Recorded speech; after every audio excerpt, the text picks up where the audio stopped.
बच्चों आज हम आपके लिए लेकर के आए हैं परमाणु संरचना का नया लेक्चर और इस लेक्चर में बच्चों हम पढ़ने वाले हैं क्या, चलिए मैं आपको बताता हूं।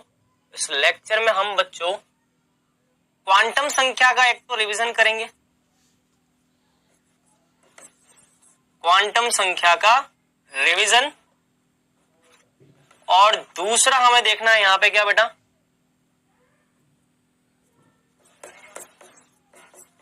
इलेक्ट्रॉनिक विन्यास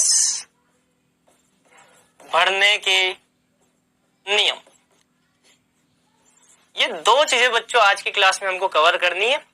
इलेक्ट्रॉनिक विन्यास भरने के नियम जितने भी होंगे, अफबाउ नियम, पाउली नियम, है ना, हुंड नियम, ये जितने भी होंगे वो हम देखेंगे। चलिए, लेकिन सबसे पहले हम करेंगे रिवीजन, क्वांटम संख्या का संपूर्ण रिवीजन।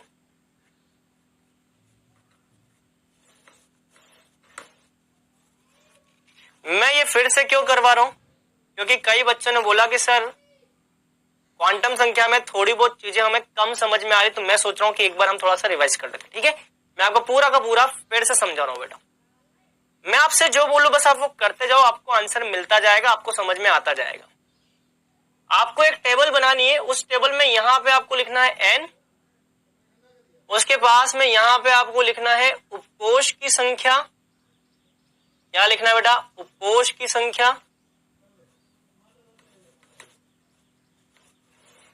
उसके पास यहां पे लिखना है L का मान, फिर यहां आपको लिखना है कक्षक की संख्या,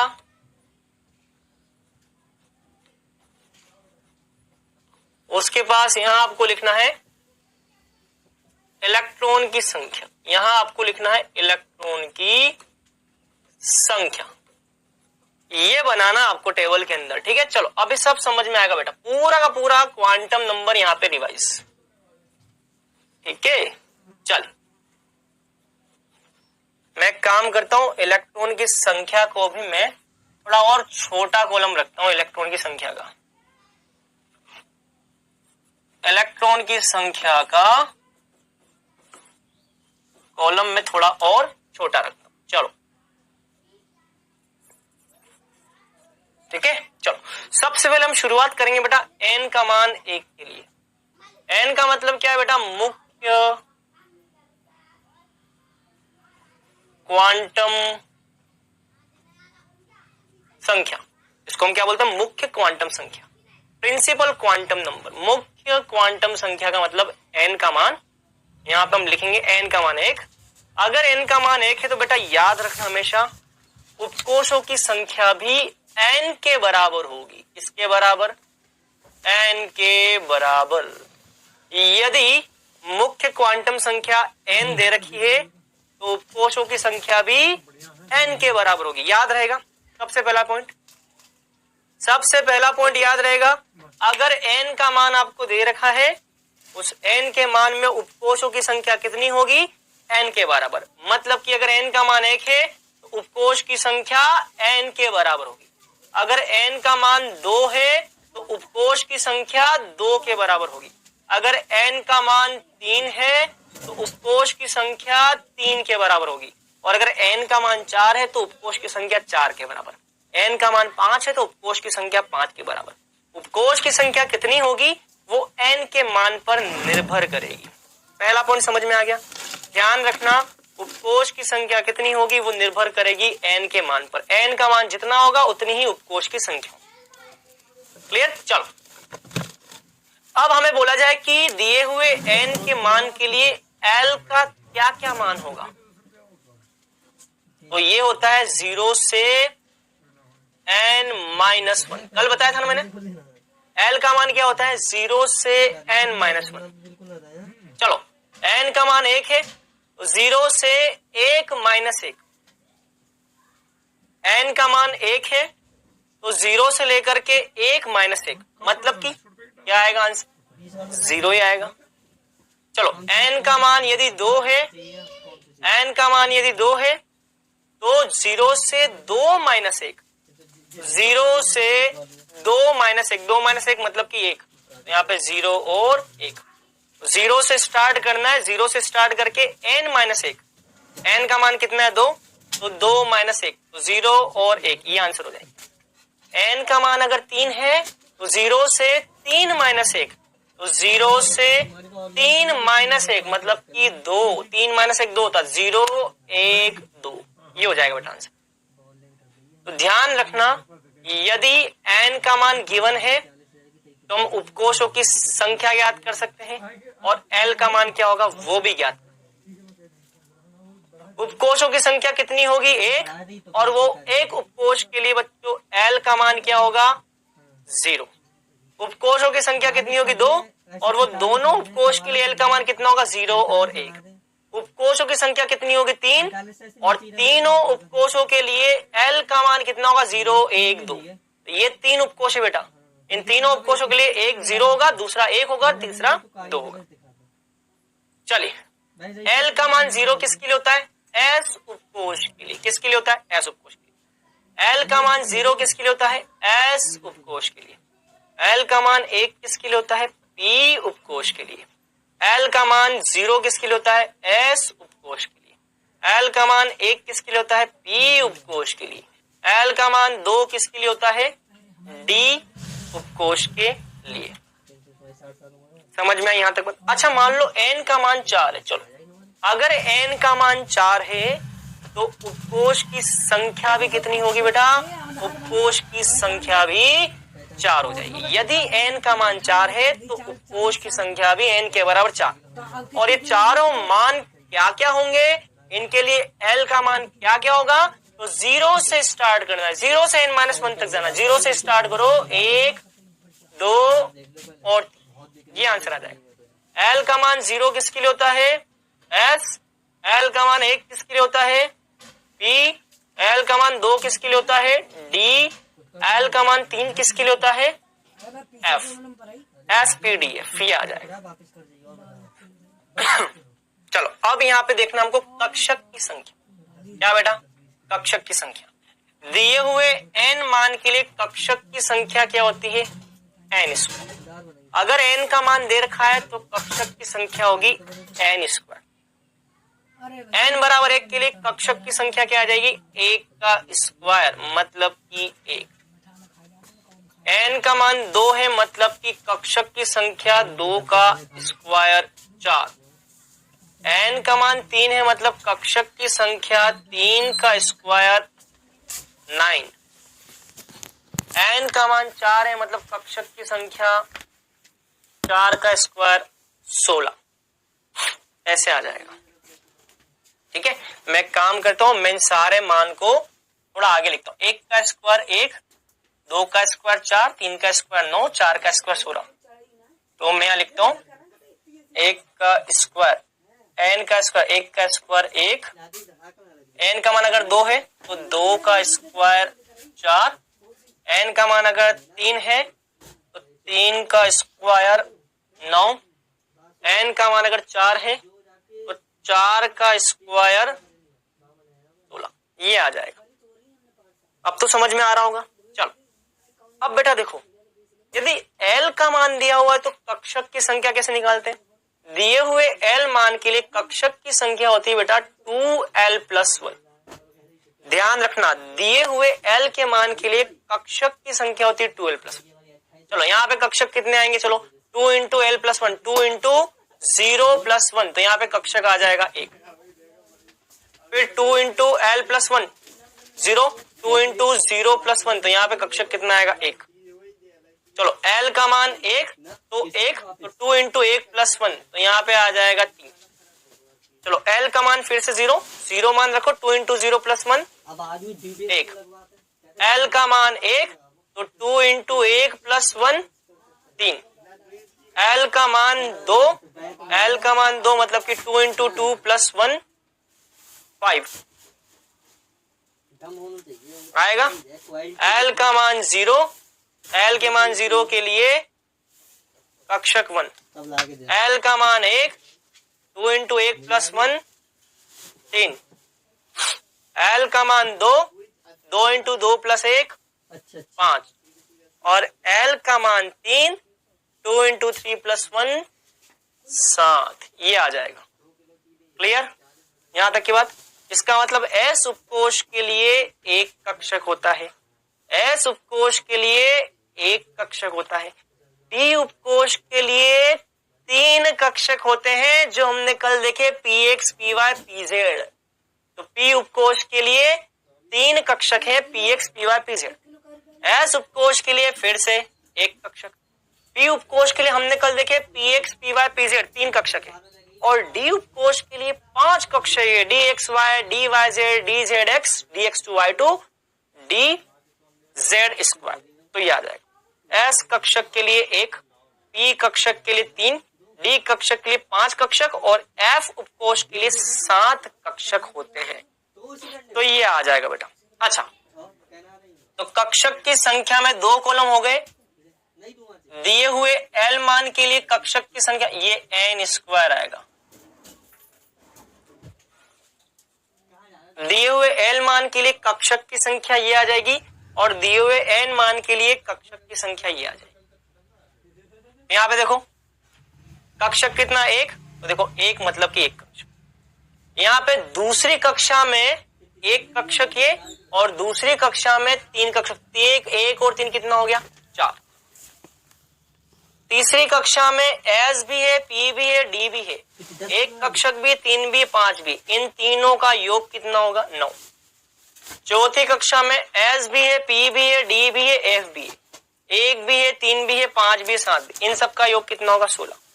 इन सब का योग 16, इन सब का योग 9, इन दोनों का योग 4, इसका अकेले का योग 1।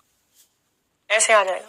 चलो लास्ट में हम लिखते हैं बच्चों क्या, यहाँ पे हम लिखते हैं इलेक्ट्रॉन की संख्या। क्या लिखते हैं? इलेक्ट्रॉन की संख्या। चलो अब इलेक्ट्रॉन की संख्या निकालने के भी अलग अलग तरीके हैं। चलो मैं आपको बताता हूँ इलेक्ट्रॉन की संख्या निकालने के भी अलग अलग तरीके। इलेक्ट्रॉन की संख्या, ठीक है। इलेक्ट्रॉन की संख्या निकालने के लिए देखो, अगर n के मान में इलेक्ट्रॉन की संख्या कैसे निकालने, 2n², और L के दिए हुए मान में इलेक्ट्रॉन की संख्या कैसे निकालने, 2 × 2l+1। जो भी 2l+1 है, 2l+1 का मान जो भी उसमें 2 का गुणा कर दो। 2l+1 का मान 1 है तो इसके लिए कितने इलेक्ट्रॉन, 2, 1 × 2 1 है। 2l+1 का मान 1 है तो 1 में 2 का गुणा कर दो 2। 2l+1 का मान 3 है, 3 में 2 का गुणा कर दो 6। 2l+1 का मान 1 है, 1 में 2 का गुणा कर दो 2। 2l+1 का मान 3 है, 3 में 2 का गुणा कर दो 6। 2l+1 का मान 5 है, 5 में 2 का गुणा कर दो 10। समझ में आया? 2l+1 का मान 1 है, 1 में 2 का गुणा कर दो 2। 2l+1 का मान 3 है, 3 में 2 का गुणा कर दो 6। 2l+1 का मान 5 है, 5 में 2 का गुणा कर दो 10। 2l+1 का मान 7 है, 7 में 2 का गुणा कर दो 14। ऐसे आ जाएगा बेटा। बात क्लियर? चलो मैं यहाँ पे एक लाइन खींच लेता हूं। चलो यहां तक की बात क्लियर, यहां तक की बात क्लियर, यहां तक की बात बहुत अच्छे से क्लियर, बहुत ही अच्छे से क्लियर। n का मान 1 तो 2 × 1 का स्क्वायर 2। ये देखो यहाँ पे 2 है तो यहाँ पे भी 2 आ रहा है, बिल्कुल सही है। n का मान 2 है तो 2 × 2 का स्क्वायर टोटल हो जाएगा 8। 2 + 6 कितना होता है 8, बिल्कुल सही है। n का मान 3 है तो 2 × 3 का स्क्वायर 18। 2 × 3 का स्क्वायर, 2 × 3 का स्क्वायर, 3 का स्क्वायर 9, 9 × 2 18, 18। 2 + 6 + 10 कितना हो गया, ये हो गया 18। इजी है यार। n का मान 4, 4 है तो 2 × 4 का स्क्वायर, 4 का स्क्वायर 16, 16 × 2 32, ये आ गया 32। इन सब का योग करो तो ये आ जाएगा 32। 2 + 6 8, 8 और 10 28, 28 और 14 32, ये आ गया 32। इस तरह से हम इलेक्ट्रॉन निकाल सकते। ये टेबल जो है बेटा ये बहुत ज्यादा यूजफुल है, बहुत ही ज्यादा यूजफुल। तो इसको आप नोट कर ले, बना दे इस टेबल को। चलिए यहां तक आपने नोट कर लिया होगा, क्लियर? चलिए ये तो था बच्चों क्वांटम संख्या पर आधारित सारे कैलकुलेशन। यही है बेटा क्वांटम संख्या। अगर आपको क्वांटम संख्या में सारी चीजें बताएं तो आपका क्वांटम संख्या तैयार। चलो अब हम आते हैं बेटा आज एक नए टॉपिक, और वो टॉपिक है इलेक्ट्रॉनिक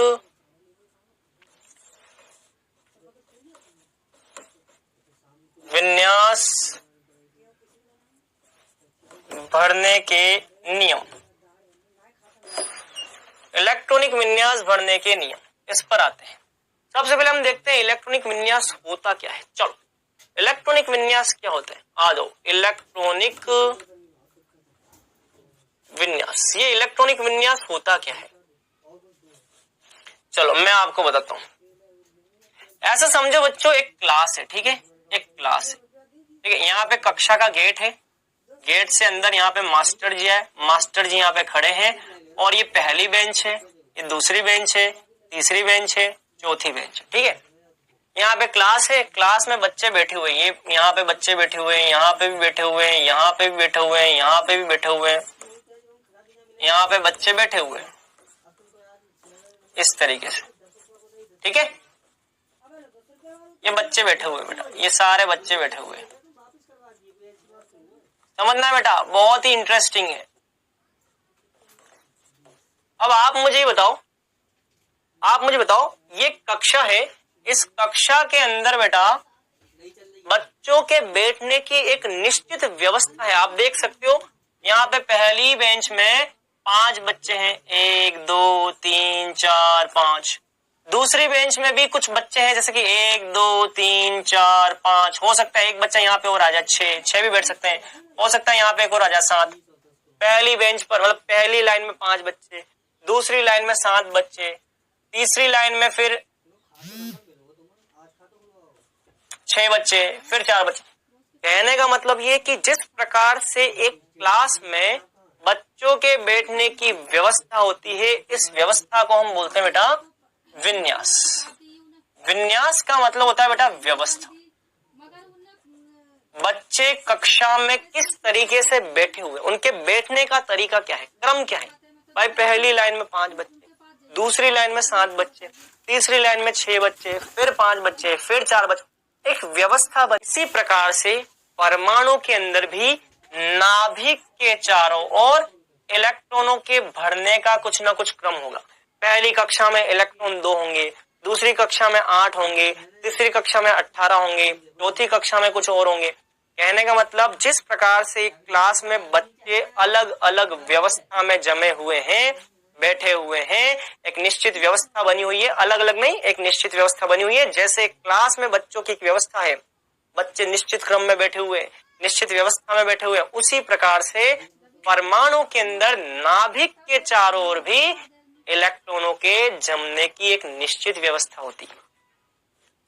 बात समझ में आई? इसी को हम विन्यास बोलते हैं। अरे बात समझ में आ रही है? जिस प्रकार से एक क्लास में बच्चों के बैठने का निश्चित क्रम होता है, उसी प्रकार से परमाणु में भी नाभिक के चारों इलेक्ट्रॉनों के भरने का भी क्रम होता है। उसको हम बोलते हैं इलेक्ट्रॉनिक विन्यास। इलेक्ट्रॉनिक विन्यास का मतलब है नाभिक के चारों ओर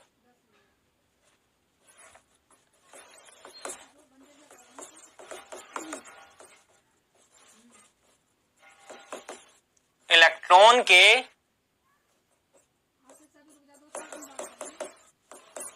भरे जाने का क्रम ही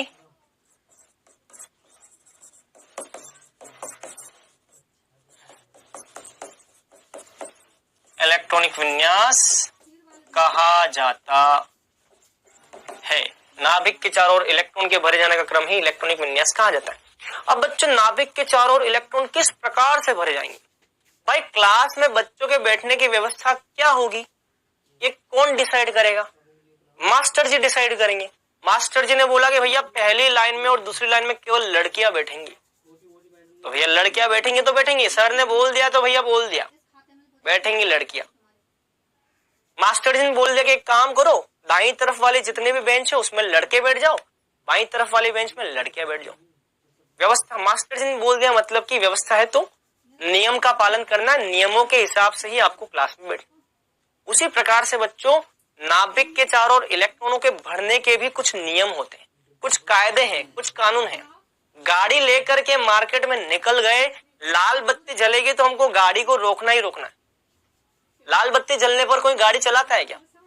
कोई नहीं सर, हम तो भैया नियम को तोड़ने का काम करते हैं सर। कहने का मतलब लाल बत्ती जलती तो भैया गाड़ी, कुछ नियम है, कुछ कायदा है, कुछ कानून है। उसी प्रकार से नाभिक के चारों ओर इलेक्ट्रॉन भरने का भी कुछ नियम है, कायदा है, कानून है। तो वो नियम क्या है? उसमें सबसे पहले है अफबाउ नियम।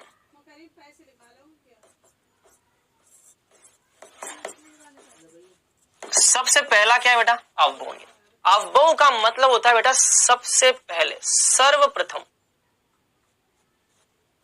अफबाउ मतलब है बेटा सर्वप्रथम, सबसे पहले। अफबाउ नियम बोलता है कि भैया इलेक्ट्रॉन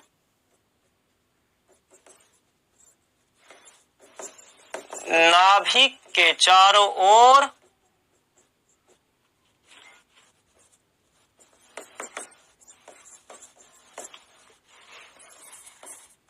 उस कक्षक में पहले भरे जाएंगे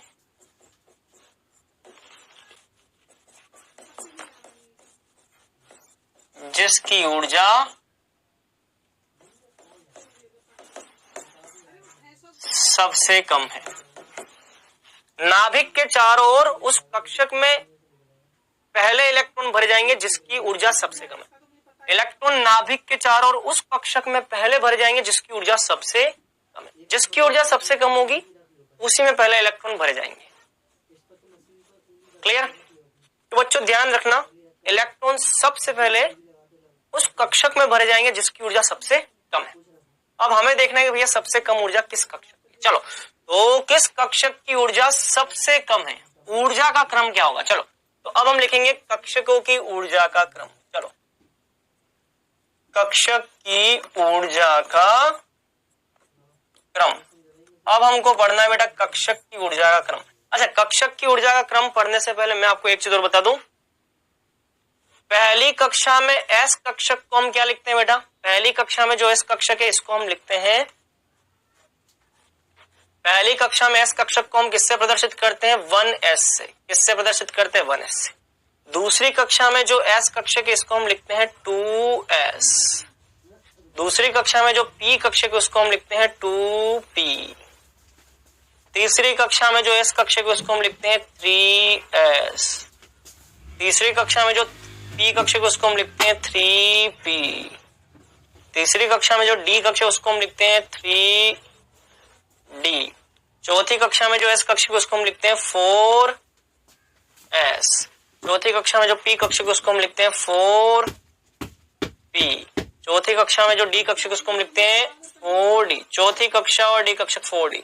चौथी कक्षा और एफ वाले को 4f। ये नाम हो जाएंगे बेटा। तो 1s कक्षक, 2s कक्षक, 2p कक्षक, 3s 3p 3d, 4s 4p 4d 4f। ये ध्यान रखना। चलिए, तो हम कक्षकों की ऊर्जा और क्रम लिखेंगे। देखो, तो हमें कौन सा कक्षक दिख रहा है? 1s। इसका मतलब सबसे पहले हमको यहाँ पे 1s के बारे में बताना है। उसके बाद में 2s है, 2p है, 3s 3p 3d। तो ऐसे बहुत सारे कक्षक है। 2s है, फिर 2p है, फिर 3s है, 3p है, 3d है, 4s है, 4p है, 4d है, 4f। इनकी ऊर्जाओं का क्रम हमें लिखना है बेटा। जिसकी ऊर्जा सबसे कम होगी ना, नाभिक के चारों ओर इलेक्ट्रॉन उसी कक्षक में सबसे पहले भरा जाएगा। जिस कक्षक की ऊर्जा सबसे कम होगी, नाभिक के चारों ओर इलेक्ट्रॉन उसी कक्षक में सबसे पहले भरा जाएगा। चलो, तो बात करते हैं, आइए तो ऊर्जा के क्रम की बात करते हैं। अच्छा, ऊर्जा का क्रम किससे निर्धारित होता है? कक्षक की ऊर्जा का क्रम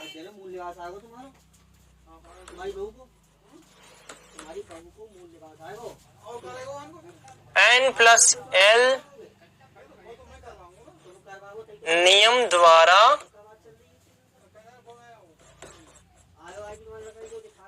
निर्धारित होता है।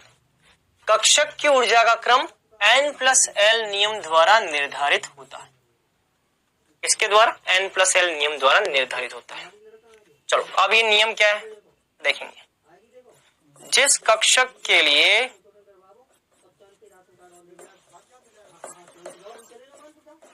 n प्लस एल का मान सबसे कम होगा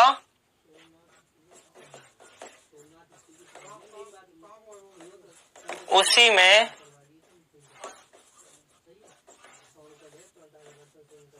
इलेक्ट्रॉन सबसे पहले भरे जाएंगे। यदि दो कक्षकों के लिए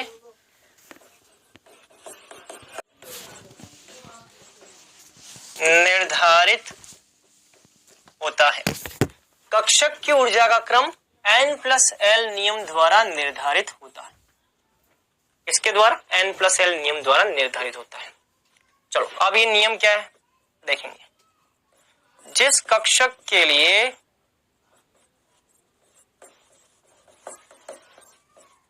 n प्लस एल का मान सबसे कम होगा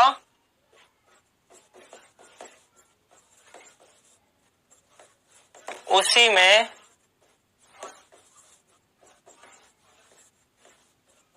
इलेक्ट्रॉन सबसे पहले भरे जाएंगे। यदि दो कक्षकों के लिए n प्लस एल का मान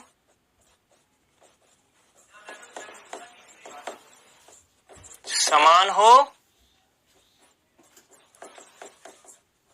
तब जिस कक्षक के लिए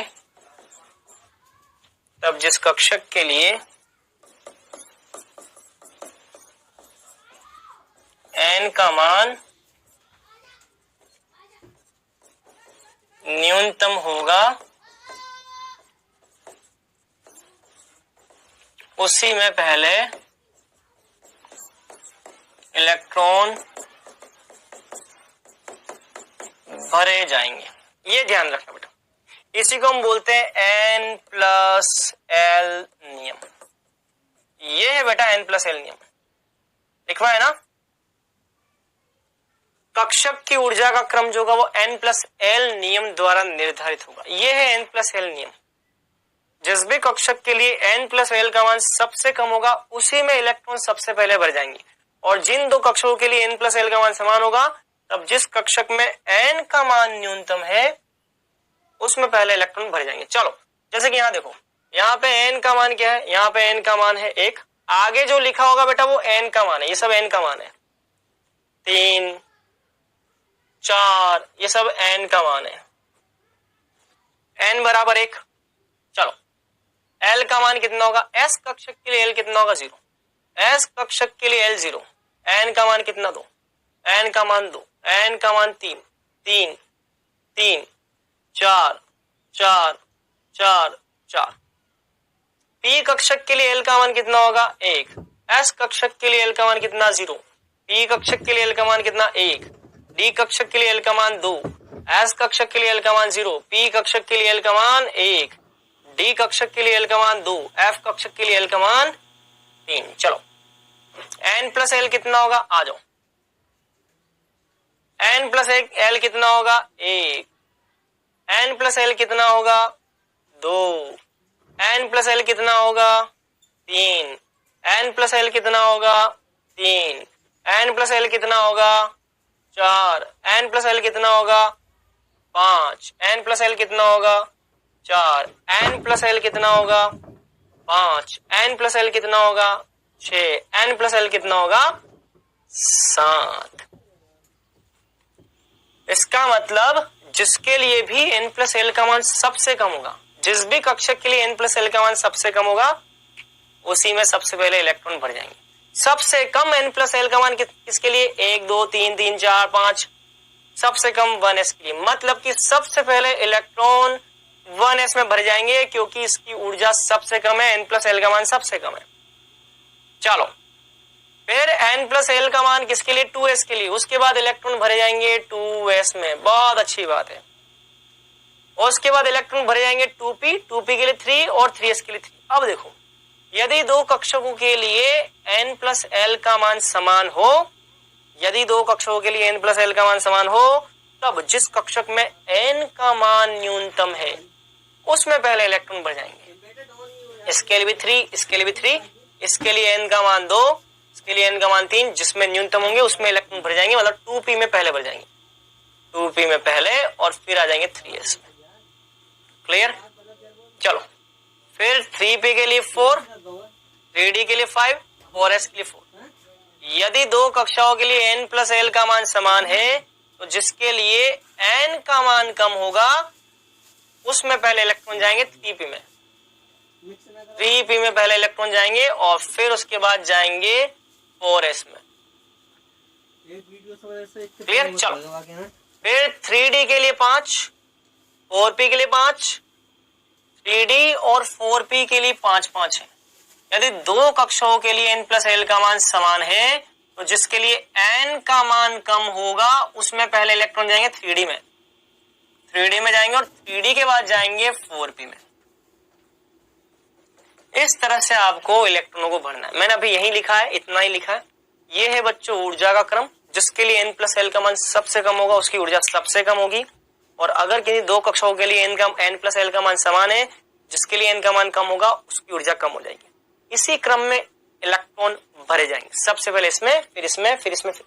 अच्छा, इसका एक तरीका भी बेटा, एग्जाम में हम बार बार n प्लस एल का योग करके नहीं देख सकते। इसका एक तरीका भी बेटा, यदि मान लो n का मान 1 है तो इसमें 1s कक्षा होती है। यदि मान लो n का मान 2 है तो इसमें 2s और 2p कक्षा होती है, कक्षक होते हैं। n का मान 1 है तो 1s, n का मान 2 है तो 2s 2p, n का मान 3 है तो 3s 3p 3d, n का मान 3 है तो 3s 3p 3d, n का मान 4 है तो 4s कर दो, 4p कर दो, 4d कर दो और एक और बढ़ा दो, 4f कर दो। ये देखो, और तो 4s 4p 4d 4f। तो जैसे जैसे n का मान बढ़ेगा कक्षक भी बढ़ते जाएंगे।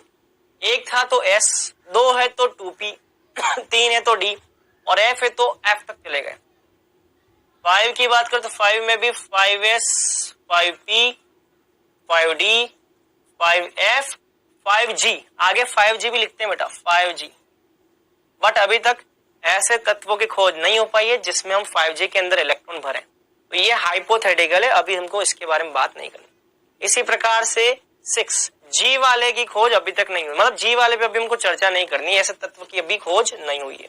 6s 6p 6d 6f 6g, g वाला हाइपोथेटिकल है, 6h हाइपोथेटिकल काल्पनिक है। चलो ये लिख लिया। अब देखो, अब यहाँ पे किस तरीके से आपको इलेक्ट्रॉन भरने मैं आपको बताता हूँ। 7s 7p, बस इतना लिख लो, फिर 7d 7f चलता रहेगा। चलो अब हम देखते हैं किस तरीके से इलेक्ट्रॉन भरने। सबसे पहले इलेक्ट्रॉन को आप भरोगे 1s के अंदर, किसमें भरोगे 1s। फिर आप इलेक्ट्रॉन को भरोगे 2s के अंदर, किसमें भरोगे 2s के। 2s के बाद में इलेक्ट्रॉन जाएंगे 2p में, 2p से जाएंगे 3s में, 2p से 3s में, 3s के बाद इलेक्ट्रॉन आएंगे 3p में और 3p से 4s में, 4s के बाद आगे कुछ है ही नहीं। 4s के बाद इलेक्ट्रॉन जाएंगे 3d में, 4p में और 5s में। 5s के बाद इलेक्ट्रॉन यहाँ देखो 4d 5p और 6s में। 6s के बाद इलेक्ट्रॉन यहाँ जाएंगे 4f में, 5d में, 6p में और 7s में। 7s के बाद इलेक्ट्रॉन जाएंगे 5f में, 6d में, 7p में। इस तरीके से इसी क्रम में आपको इलेक्ट्रॉन भरने। तो यहां से आप आ जाओगे यहाँ, यहां से आप आ जाओगे यहाँ, यहां से आप आ जाओगे यहाँ, यहां से आप आ जाओगे यहाँ, यहां से आप आ जाओगे यहाँ, और यहां से आप आ जाओगे यहाँ, यहां से आप आ जाओगे यहाँ। इस तरीके से इलेक्ट्रॉन में इलेक्ट्रॉन भरने। सबसे पहले 1s में, फिर 2s में, 1s के बाद 2s, 2s के बाद 2p 3s, 3p 4s 3d 4p 5s 4d 5, इस तरीके से बेटा हमको इलेक्ट्रॉन भरना है। ये है बेटा अफबाउ नियम। तो हमने सबसे पहले पढ़ा अफबाउ नियम। अफबाउ नियम क्या बोलता है? सबसे पहले इलेक्ट्रॉन उस कक्षक में भर जाएंगे जिसकी ऊर्जा सबसे कम होगी। किसकी ऊर्जा सबसे कम होगी? इसके लिए हमें कक्षकों के ऊर्जाओं का क्रम देखना होगा। ऊर्जा का क्रम कैसे देखते हैं? n+l नियम से। n+l नियम क्या होता है? जिसके लिए n+l का मान सबसे कम होगा उसकी ऊर्जा सबसे कम होगी। किसके लिए n+l का मान सबसे कम होगा? 1s। मान लो दो कक्षकों के लिए n+l का मान समान है, तो फिर क्या करें? तो जिसके लिए n का मान कम होगा उसमें इलेक्ट्रॉन पहले भर जाएंगे। ये है भैया अफबाउ का नियम, अफबाउ नियम। अब आते हैं भैया दूसरे नियम पे। अफबाउ नियम के बाद अब आते हैं सेकंड।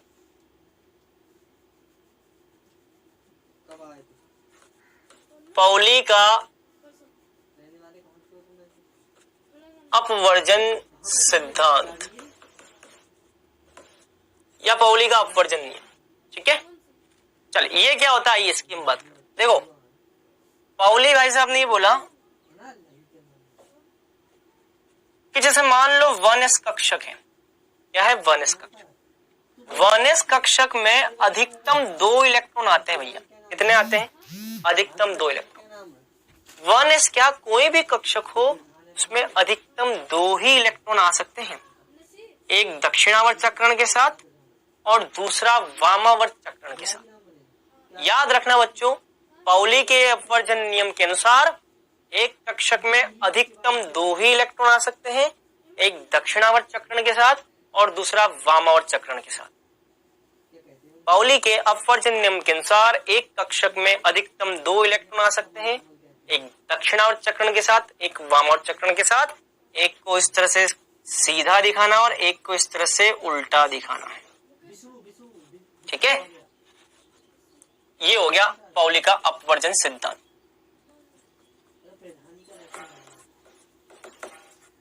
इसके अनुसार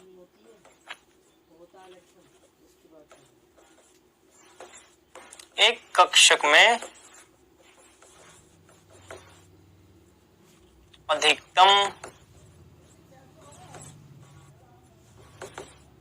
2 इलेक्ट्रॉन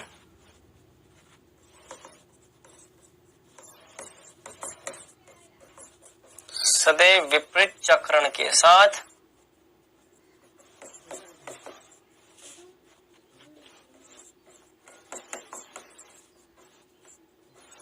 उपस्थित होंगे। इस नियम के अनुसार एक कक्षक में अधिकतम 2 इलेक्ट्रॉन सदैव विपरीत चक्रण के साथ उपस्थित होंगे। ठीक है, या आप दूसरा बोल सकते हो, किन्हीं भी 2 इलेक्ट्रॉन की चारों क्वांटम संख्या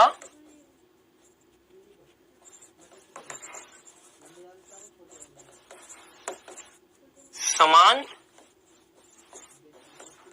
नहीं होती। या तो ये लिख लो या ये लिख लो, दोनों एक ही बात है। चलो पहले वाला तो आपको समझ में आ गया, अब हम दूसरा वाला समझते हैं। चलो जैसे 1s के अंदर कितने? 2 इलेक्ट्रॉन। 1s के अंदर 2 इलेक्ट्रॉन। दोनों इलेक्ट्रॉनों के लिए हम क्वांटम संख्या देखते हैं। देखो दोनों इलेक्ट्रॉनों के लिए n का मान कितना है? दोनों के लिए n का मान कितना है? दोनों के लिए n का मान तो समान है। इसने बोला कि चारों क्वांटम संख्या समान नहीं हो सकती। n, l, m, s, ये चारों क्वांटम संख्याएं दोनों इलेक्ट्रॉनों के लिए बराबर नहीं हो सकती। कोई ना कोई एक क्वांटम संख्या ऐसी होगी जो अलग होगी। इन दोनों इलेक्ट्रॉनों के लिए चारों क्वांटम संख्या का मान एक जैसा नहीं हो सकता, समान नहीं हो सकता। कोई ना कोई एक क्वांटम संख्या ऐसी है जो कि अलग होगी। चलो दोनों के लिए n का मान क्या है? 1। दोनों के लिए l का मान, s कक्षक में अगर इलेक्ट्रॉन है तो s कक्षक के लिए l का मान कितना? 0। चलो दोनों के लिए m का मान, m का मान कैसे निकालते हो? -l से +l। दोनों इलेक्ट्रॉन s कक्षक में है, s कक्षक के लिए l का मान 0, दोनों के लिए l का मान 0, दोनों के लिए m का मान भी 0।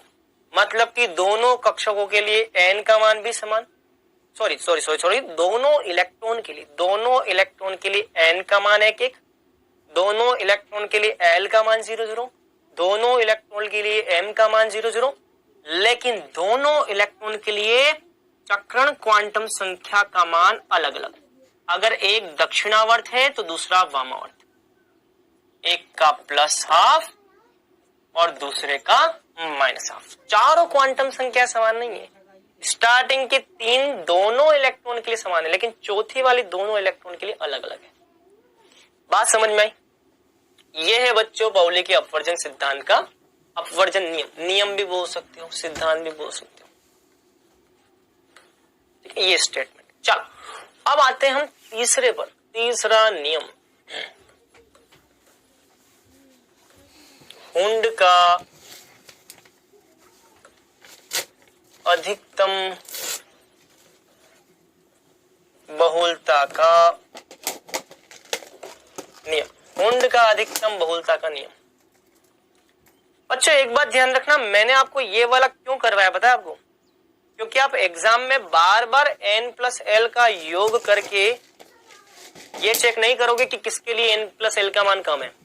आप एग्जाम में बार बार n+l का योग करोगे, फिर आप ये चेक करोगे किसके लिए n+l का मान कम है ना। इतना नहीं करना है, हम तो बस ये वाला डायग्राम याद रखेंगे, इससे हमको समझ में आ जाएगा। याद क्या रखना है भैया? जुगाड़ बताइए, 1s पे फिर 2s पे 2p ऐसे क्रॉस में ले जाना है। तो अगर हमको ये पता है तरीका तो हमको n+l किसके लिए कम है वो याद रखने की जरूरत नहीं, अपने आप इससे आंसर आ जाएगा। चलो हुंड का अधिकतम बहुलता का नियम। चलो हुंड का अधिकतम बहुलता का नियम क्या? चलो इसका उदाहरण देखते हैं। ठीक है, हुंड का अधिकतम बहुलता का नियम, इसको समझने के लिए एक एग्जांपल बताता हूं बेटा मैं आपको। हुंड का अधिकतम बहुलता का नियम क्या? देखो मान लो कहीं पे पी उपकोष के अंदर 4 इलेक्ट्रॉन, मान लो किसी के पी उपकोष में 4 इलेक्ट्रॉन है। कितने इलेक्ट्रॉन है? 4। मान लो भैया, मान लो किसी के पी उपकोष में 4 इलेक्ट्रॉन है। अच्छा, पी उपकोष में 4 इलेक्ट्रॉन, पी उपकोष में कुल कितने कक्षक होते हैं? 1, 2 और 3। पी उपकोष में कुल 3 पी कक्षक है।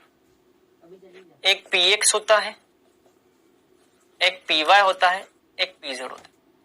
पी उपकोष में कुल 3 पी कक्षक है, एक px, py और pz। इसमें 4 इलेक्ट्रॉन है भैया। कितने? 4। अब 4 इलेक्ट्रॉन कैसे भरे जाएंगे? देखो हुंड का अधिकतम बहुलता का नियम बोलता है कि प्रत्येक कक्षक में आप एक एक इलेक्ट्रॉन भरोगे, उसके बाद में आपको इलेक्ट्रॉन का युग्मन करना है। ये क्या मतलब हुआ? इसका क्या मतलब हुआ? चलो मैं फिर से रिपीट कर रहा हूं। ये नियम बोलता है प्रत्येक कक्षक में आप एक एक इलेक्ट्रॉन भरेंगे, उसके बाद इलेक्ट्रॉन का युग्मन करना है। युग्मन मतलब कि जोड़ी बनानी है। जब भी एक कक्षक में 2 इलेक्ट्रॉन उपस्थित हो ना, तो इसको हम बोलते हैं युग्मित इलेक्ट्रॉन। यहाँ पे इलेक्ट्रॉन की क्या बन चुकी है? जोड़ी बन चुकी है, युग्मन हो चुका है। यहाँ पे इलेक्ट्रॉन का युग्मन हो चुका है, जोड़ी बन चुकी है। लेकिन मान लो अगर इलेक्ट्रॉन किसी कक्षा में अकेला है, दुखेला है, यहाँ पे इलेक्ट्रॉन की जोड़ी नहीं है, ये इलेक्ट्रॉन क्या है? अयुग्मित। ये अयुग्मित इलेक्ट्रॉन है। यहाँ पे इलेक्ट्रॉन अकेला है, यहाँ पे इलेक्ट्रॉन की जोड़ी नहीं है, अकेला इलेक्ट्रॉन। इसको अयुग्मित इलेक्ट्रॉन बोलते हैं। यदि किसी कक्षक में अकेला इलेक्ट्रॉन है, अकेला इलेक्ट्रॉन मतलब कि अयुग्मित इलेक्ट्रॉन, और अगर किसी कक्षक में इलेक्ट्रॉन 2 है, युग्मित है, जोड़ी बनी हुई है, तो इसको हम बोलते हैं युग्मन। तो बेटा हुंड का अधिकतम बहुलता का नियम बोलता है जब भी कक्षकों में इलेक्ट्रॉन भरोगे तो प्रत्येक कक्षक में एक एक इलेक्ट्रॉन भरने के बाद में आपको क्या स्टार्ट करना है? युग्मन। ये क्या हो रहा है बेटा? युग्मन। देखो 2 इलेक्ट्रॉन आ रहे हैं, युग्मन। इसी को बोलते हैं हुंड के अधिकतम बहुलता का नियम। ठीक है, चलो अब मैं आपको एक चीज और बता दूं, ऐसा होता क्यों है? ऐसा क्यों हो रहा है? ऐसा क्यों होता है सर कि यहाँ पे तीनों कक्षकों में एक एक इलेक्ट्रॉन आने के बाद में फिर मैं युग्मन कर सकता हूं? ऐसा क्यों हो रहा है? ऐसा इसलिए होता है बेटा क्योंकि भैया इन तीनों कक्षकों की ऊर्जाएं क्या है? बराबर बराबर। px, py, pz इन तीनों की ऊर्जाएं बराबर है। अगर इन तीनों की ऊर्जाएं बराबर हैं तो तीनों में एक एक एक इलेक्ट्रॉन आएगा, उसके बाद में आपको युग्मन करना है। हुंड का अधिकतम बहुलता का नियम बोलता है किसी उपकोष के सभी कक्षकों में एक एक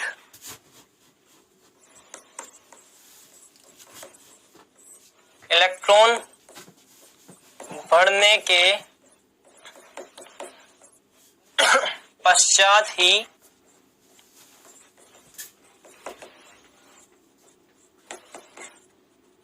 इलेक्ट्रॉन का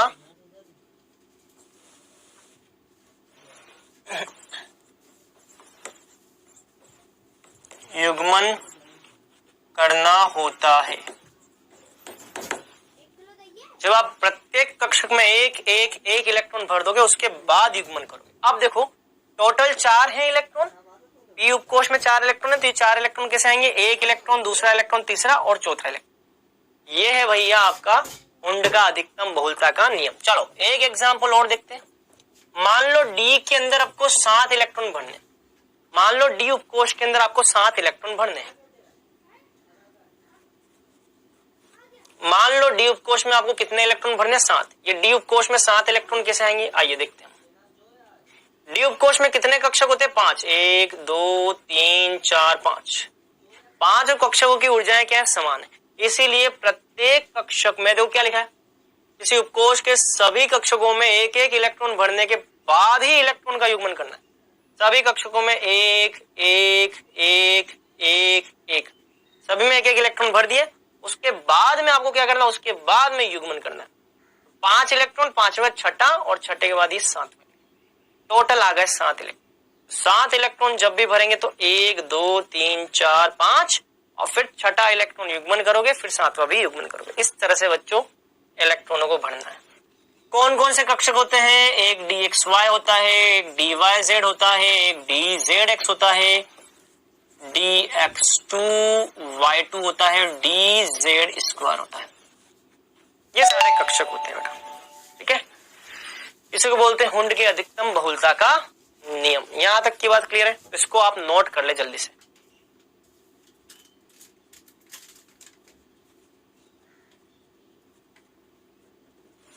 चलिए अब आते हैं बच्चों हम इलेक्ट्रॉनिक विन्यास पे। अब हम भरेंगे इलेक्ट्रॉनिक विन्यास। अब हम अलग अलग तत्वों का इलेक्ट्रॉनिक विन्यास लिखेंगे, ठीक है बेटा। अलग अलग तत्वों का हम क्या लिखेंगे? इलेक्ट्रॉनिक विन्यास। चलिए तो सबसे पहले हम शुरुआत करते हैं कहां से? जैसे मान लो कार्बन से। कार्बन के पास कितने इलेक्ट्रॉन होते हैं? कार्बन के पास परमाणु क्रमांक 6 है। जितना परमाणु क्रमांक होगा उतने ही इसके पास इलेक्ट्रॉन होंगे। चलो इसका मुझे इलेक्ट्रॉनिक विन्यास भरना है। याद रखना इसके पास कितने इलेक्ट्रॉन है? 6। सबसे पहले एक बात क्लियर होनी चाहिए, कितने इलेक्ट्रॉन होंगे किसी परमाणु के पास, अगर ये याद है तो आप इलेक्ट्रॉनिक विन्यास इसका लिख सकते हैं। कितने इलेक्ट्रॉन है किसी परमाणु के पास, अगर ये पता है तो आप इलेक्ट्रॉनिक विन्यास लिख सकते हैं। और किसी परमाणु के पास कितने इलेक्ट्रॉन होंगे, ये उसकी परमाणु संख्या निर्धारित करेगी। परमाणु संख्या जितनी होगी उतने ही इसमें इलेक्ट्रॉन हो जाएंगे। कार्बन की परमाणु संख्या 6 है तो उसमें इलेक्ट्रॉन भी 6 हो जाएंगे। ये 6 इलेक्ट्रॉन हमें भरने। चलो सबसे पहले इलेक्ट्रॉन किसमें आते हैं? देखो सबसे पहले इलेक्ट्रॉन आएंगे 1s में। सबसे पहले इलेक्ट्रॉन किसमें आएंगे? 1s में। फिर इलेक्ट्रॉन किसमें आएंगे? 2s में। 2s में। फिर इलेक्ट्रॉन किसमें आएंगे? 2p में। 2p में। फिर इलेक्ट्रॉन किसमें आएंगे? 2p के बाद ds में। इस तरीके से आपको क्रम निर्धारित करना। चलो स्टार्ट करें, आ जाओ। s उपकोष में अधिकतम कितने इलेक्ट्रॉन आते हैं? याद रखना s उपकोष में अधिकतम 2 इलेक्ट्रॉन आते हैं। अधिकतम कितने इलेक्ट्रॉन आते हैं? 2 इलेक्ट्रॉन। p उपकोष में अधिकतम कितने आते हैं? p उपकोष में अधिकतम 6 इलेक्ट्रॉन। अगर याद ना हो तो मैं आपको दिखा देता हूं, छोड़ो मैं आपको टेबल दिखाता हूं। ये देखो इलेक्ट्रॉन की संख्या, s उपकोष में अधिकतम कितने? 2। पी उपकोष में अधिकतम कितने 6, डी उपकोष में अधिकतम कितने 10 और एफ उपकोष में अधिकतम कितने 14। बहुत बढ़िया।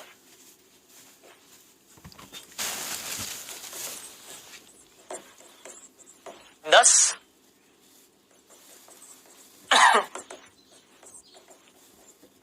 14, 4 का गैप ऐसे याद रखो, इसमें 4 जोड़ोगे 6, इसमें 4 जोड़ोगे 10, इसमें 4 जोड़ोगे 14। ठीक है, चलो एस उपकोष में अधिकतम कितने 2 इलेक्ट्रॉन, यहां पे अधिकतम 2 इलेक्ट्रॉन आ गए।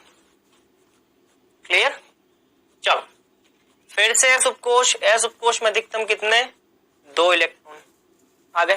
कितने हो गए 2 इलेक्ट्रॉन यहाँ, 2 इलेक्ट्रॉन यहाँ, 2 और 2 कितने हो गए 4, टोटल 6 इलेक्ट्रॉन भरने हैं। 4 भर चुके हो, 2 बाकी हैं।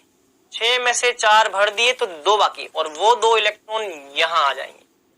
पी उपकोष में अधिकतम कितने आ सकते हैं, पी उपकोष में अधिकतम 6 आ सकते हैं, लेकिन भैया कार्बन के 4 इलेक्ट्रॉन तो यहाँ पे आ गए। अब अगर 4 इलेक्ट्रॉन यहाँ आ गए तो अब कितने शेष बचे, 2 शेष बचे ना, 2 इलेक्ट्रॉन यहाँ आ जाएंगे। ये हो गए टोटल 6 इलेक्ट्रॉन इस तरीके से। अच्छा एस कक्षक, एस कक्षक, पी उपकोष में कितने कक्षक होते हैं, पी उपकोष में 1, 2 और 3 कक्षक। एस में कितने इलेक्ट्रॉन 2 इलेक्ट्रॉन, एस में कितने इलेक्ट्रॉन 2 इलेक्ट्रॉन, पी में कितने इलेक्ट्रॉन 1 और 2। मैंने आपको हुंड का नियम बताया था, आपको इलेक्ट्रॉनों का युग्मन तब तक नहीं करना है जब तक कि तीनों में एक एक इलेक्ट्रॉन ना आ जाए। पहले हम तीनों में एक एक इलेक्ट्रॉन पूरे भरेंगे, उसके बाद ही युग्मन करेंगे। जब यहाँ पे 2 इलेक्ट्रॉन भरने तो 1 इलेक्ट्रॉन यहाँ आ गया, दूसरा यहाँ आ गया, तीसरा जब है ही नहीं तो युग्मन का कोई चांस ही नहीं बनता। तो भैया ये आ जाएगा आंसर। चलो अब हम लिखते हैं जैसे कि फ्लोरीन, फ्लोरीन के पास 9 इलेक्ट्रॉन है। चलो इसकी बात करें। सबसे पहले इलेक्ट्रॉन किस में जाते हैं 1s में, फिर इलेक्ट्रॉन किस में जाते हैं 2s में, फिर इलेक्ट्रॉन किस में जाते हैं 2p में, फिर इलेक्ट्रॉन किस में आते हैं 3s में। एक बार इतना लिख करके देखते, चलो एक बार हम इतना लिखेंगे उसके बाद आगे। एस उपकोष में अधिकतम कितने 2 इलेक्ट्रॉन, एस उपकोष में अधिकतम कितने 2 इलेक्ट्रॉन, 2 और 2 कितने हो गए 4 इलेक्ट्रॉन। टोटल 9 में से 4 इलेक्ट्रॉन आ गए, 9 में से 4 गए, 5 बचे। अधिकतम यहाँ पे 6 भर सकते हो, अधिकतम 6 भर सकते हो। अगर 4 इलेक्ट्रॉन यहाँ आ गए, 9 में से 4 गए तो 5 ही तो बचे, या तो 5 तो भर दो भाई, ज्यादा से ज्यादा 6 आ सकते हैं लेकिन हमको तो 5 ही भरने, 5 तो भर दो। चलो अब यहाँ पे एक डब्बा, एक दक्षिणावर्त दूसरा वामावर्त, डब्बा एक दक्षिणावर्त दूसरा वामावर्त। पाउली के अपवर्जन का नियम, एक दक्षिणावर्त होगा दूसरा वामावर्त, एक कक्षक दूसरा कक्षक। 5 इलेक्ट्रॉन कैसे आएंगे, 1 इलेक्ट्रॉन यहाँ, 1 इलेक्ट्रॉन यहाँ, 1 इलेक्ट्रॉन यहाँ। तीनों कक्षकों में एक इलेक्ट्रॉन भर दो। एक इलेक्ट्रॉन भरने के पश्चात फिर आपको चौथा इलेक्ट्रॉन भरना है, युग्मन करना है, 5वां इलेक्ट्रॉन यहाँ भरना है, युग्मन करना है। तीनों में एक इलेक्ट्रॉन आने के बाद में युग्मन करना, इस तरीके। चलिए बहुत बढ़िया। अब आते हैं बच्चों मैग्नीशियम पे। चलो मैग्नीशियम पे आते हैं। मैग्नीशियम का परमाणु क्रमांक 12, इलेक्ट्रॉन की संख्या 12। चलो 1s 2s 2p 3s।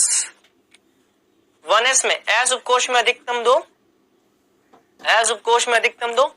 Total 12 electron है, 12 में से 4 यहाँ आ गए, 12 में से 4 गए तो 8 बचे हैं। 8 में से पी उपकोष में अधिकतम कितने आते हैं 6, पी उपकोष में अधिकतम 6 आते हैं। जो 8 इलेक्ट्रॉन बच गए उसमें से 6 यहाँ आ गए। अगर 6 यहाँ आ गए तो 8 में से 6 गए तो अब 2 बचे, तो 2 यहाँ आ जाएंगे, ऐसे हो जाएगा। एक दक्षिणावर्त एक वामावर्त। किसी भी कक्षक में अधिकतम 2 इलेक्ट्रॉन आएंगे, एक दक्षिणावर्त चक्रण के साथ, दूसरा वामावर्त चक्रण के साथ। कौन सा नियम, पाउली के अपवर्जन का नियम।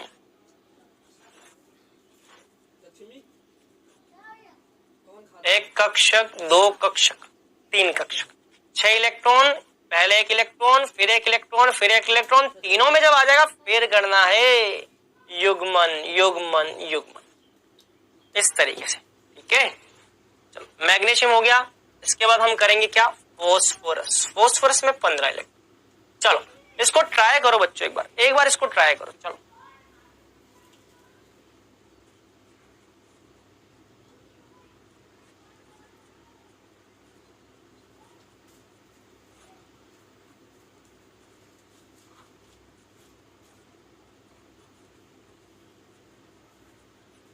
चलिए ट्राई कर लिया होगा। बताओ सबसे पहले इलेक्ट्रॉन किस में आते हैं? 1s में, 1s में आते हैं। फिर इलेक्ट्रॉन किस में आते हैं? 2s में, 2s में। फिर इलेक्ट्रॉन किस में आते हैं? 2p में, 2p में। फिर इलेक्ट्रॉन किस में आते हैं? 3s में, 3s में। अब 3s के बाद इलेक्ट्रॉन किस में आएंगे? देखो 3s के बाद हमें जाना है 3p। अरे बहुत बढ़िया, 3s के बाद 3p। चलिए इजी है ना। 1s में s उपकोष में अधिकतम कितने? s में अधिकतम 2, p में अधिकतम 6, d में 10, f में 14।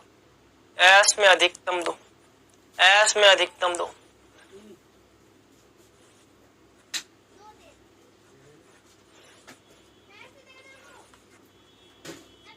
p में अधिकतम 6, s में अधिकतम 2। चलो कितना हो रहा है? 2 + 2 4, 4 और 6 10, 10 और 2 12। यहां तक 12 इलेक्ट्रॉन आ गए। 15 में से 12 इलेक्ट्रॉन आ चुके हैं। 15 में से 12 आ गए तो 15 में से 12 आ गए, 3 बचे, अभी भी 3 बचे, 3 यहां आ जाएंगे। चलो ये 2 इलेक्ट्रॉन, ये 2 इलेक्ट्रॉन, 2 3 4 5 6, ये आ गया। s में 2 इलेक्ट्रॉन, एक दक्षिणावर्त एक वामावर्त चक्रण। p में 3 इलेक्ट्रॉन, 1 2 3, सिंपल। चलो फास्फोरस हो गया। अब हम लिखते हैं बेटा कैल्शियम का 20, कैल्शियम 20। अगेन सबसे पहले 1s में, फिर 2s में, फिर 2p में, 3s में, 3p में, और 3p के बाद क्या आता है? चलो 3p के बाद इलेक्ट्रॉन 4s में। बहुत सही, 4s में। चलो एक बार इतना भर के देखते हैं। s उपकोष में अधिकतम 2 इलेक्ट्रॉन, s उपकोष में अधिकतम 2 इलेक्ट्रॉन, p उपकोष में अधिकतम 6, अधिकतम 6। s उपकोष में अधिकतम 2, p उपकोष में अधिकतम 6 इलेक्ट्रॉन। कितने आ गए देख लेते हैं, कितने हो गए? 2 + 2 4, 4 और 6 10, 10 और 2 12, 12 और 6 18 इलेक्ट्रॉन हो गए बेटा। कितने हो गए? 18। हमें कितने भरने हैं? 20 इलेक्ट्रॉन। 20 में से 18 इलेक्ट्रॉन आ गए, 2 बच गए। यहाँ पे s में अधिकतम 2, ये हो गया भैया विन्यास। एक कक्षक में दक्षिणावर्त वामावर्त, एक कक्षक में अधिकतम 2, एक दक्षिणावर्त वामावर्त।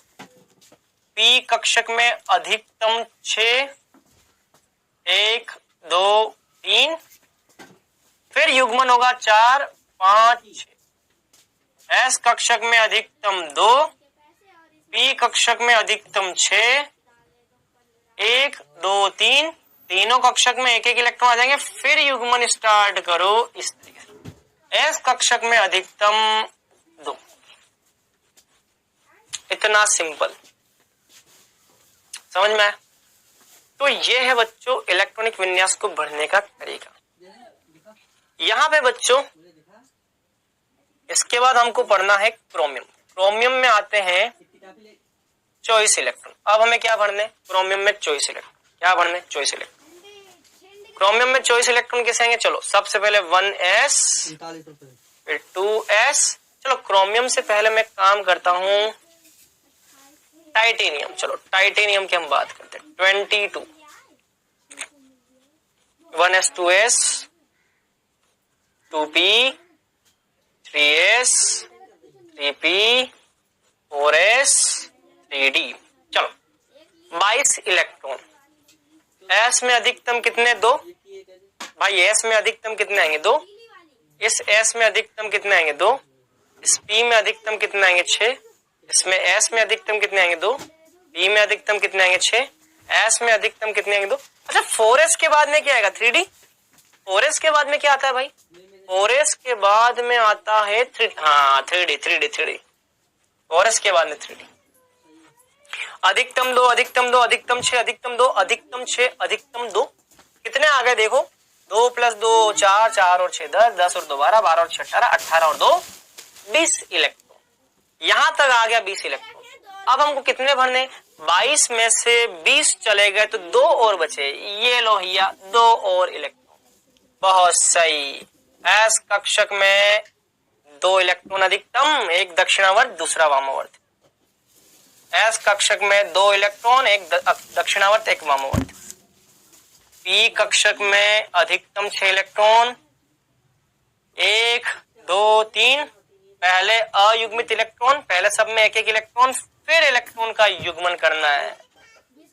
ये आ गया 6 इलेक्ट्रॉन। 1 2 पी में 6 1 2 3 4 5 ऐसे आ गया। एस में 2 इलेक्ट्रॉन 1 2। कुल कितने डी कक्षक होते हैं 1 2 3 4 5। डी में 2 इलेक्ट्रॉन 1 और 2 2 इलेक्ट्रॉन। ऐसे करना है बच्चों को, सिंपल। ठीक है, इस तरीके से हम कर सकते हैं। चलो मैं आपको 2 और परमाणु देता हूं क्रोमियम। चलो मैं क्रोमियम से पहले आपको एक करवाता हूं, आयरन करवाता हूं। चलो आयरन का विन्यास लिखना। ठीक है, 26 इलेक्ट्रॉन है इसके पास। सबसे पहले 1s में इलेक्ट्रॉन, 2s में 2s के बाद 2p आता है, 3s 3p 4s 3d। चलो ये एस में अधिकतम कितने 2, एस में अधिकतम कितने 2, पी में अधिकतम कितने 6, एस में अधिकतम कितने 2 6 2 कितने हो गए यहां तक 20 इलेक्ट्रॉन आ गए बेटा। इनका योग करो 2 + 2 4 4 और 6 10 2 12 18 18 और 2 20 इलेक्ट्रॉन आ गए यहाँ तक। 20 इलेक्ट्रॉन यहाँ तक आ गए। 26 में से 20 इलेक्ट्रॉन आ गए। 26 में से 20 जाएंगे तो कितने बचेंगे 6 इलेक्ट्रॉन आ जाएंगे यहाँ पे। चलो तो एक कक्षक में अधिकतम 2, एक दक्षिणावर्त दूसरा वामावर्त,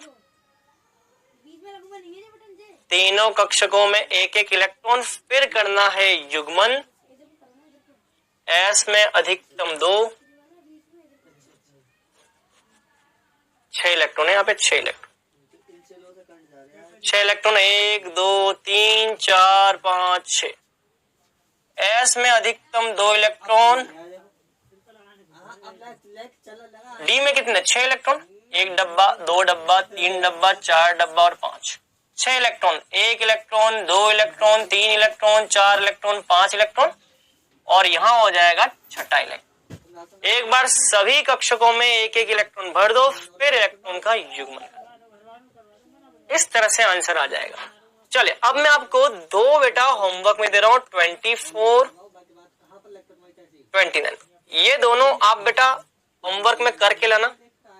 ठीक है, एक बार आप ट्राई करना, इधर उधर जहां से भी किताब देख करके रेफरेंस देख करके एक बार ट्राई करना क्या आता है इनका आंसर। हम इसको करेंगे अगली क्लास में। अगली क्लास में आपको और भी इलेक्ट्रॉनिक विन्यास बताऊंगा, PYQs भी कराऊंगा। ठीक है, चलिए अब आते हैं क्वेश्चन नंबर 1 पर। क्विज का क्वेश्चन नंबर फर्स्ट आपकी स्क्रीन पर ये रहा। n बराबर 3 के लिए कितने उपकोष होते हैं बताइए।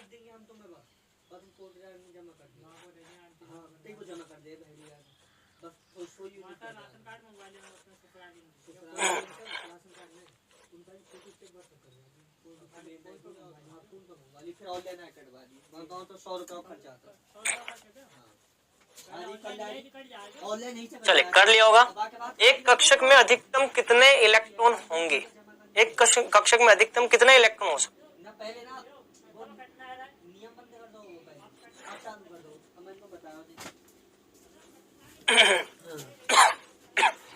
तो सही है, तो सही है। अभी करूंगा तेरे 2 मिनट और। चलिए डेफिनेटली कर लिया होगा। n बराबर 3 के लिए उपकोष कितने, मैंने आपको बताया था n का जितना मान होगा उपकोष भी उतने ही होंगे, 3 आएगा। एक कक्षक में अधिकतम अरे भैया एक डब्बे के अंदर मैक्सिमम कितने इलेक्ट्रॉन होते हैं 2। आंसर आ जाएगा 2। आज हमने क्या पढ़ा? आज हमने भैया इलेक्ट्रॉनिक विन्यास किस तरीके से निकाले जाते हैं, उनके नियम क्या है, उन नियमों के बारे में पढ़ा। पैनल पे आपको होमवर्क मिल जाएगा। अगली क्लास में भी हम इलेक्ट्रॉनिक विन्यास ही पढ़ेंगे, लेकिन साथ ही साथ हम देखेंगे PYQs। तो ये चैप्टर हो चुका है हमारा समाप्त। मैं आपको प्रीवियस ईयर्स क्वेश्चन भी कराऊंगा और भी कई क्वेश्चन प्रैक्टिस के लिए कराऊंगा। आगे की हमारी क्लासेस बच्चों फुल ऑन प्रैक्टिस होगी, क्योंकि ये चैप्टर हमारा जल्दी हो चुका है, तो मैं आपको प्रैक्टिस करवाने पे अब फोकस करूंगा। क्वेश्चन पे क्वेश्चन कराऊंगा, तो आप प्लीज रेडी रहना कि आने वाली क्लासेस में जो क्वेश्चंस होंगे वही बताएंगे कि इस चैप्टर से क्वेश्चन कैसे आते हैं। चलिए बच्चों, आज के लिए इतना ही। Best of luck.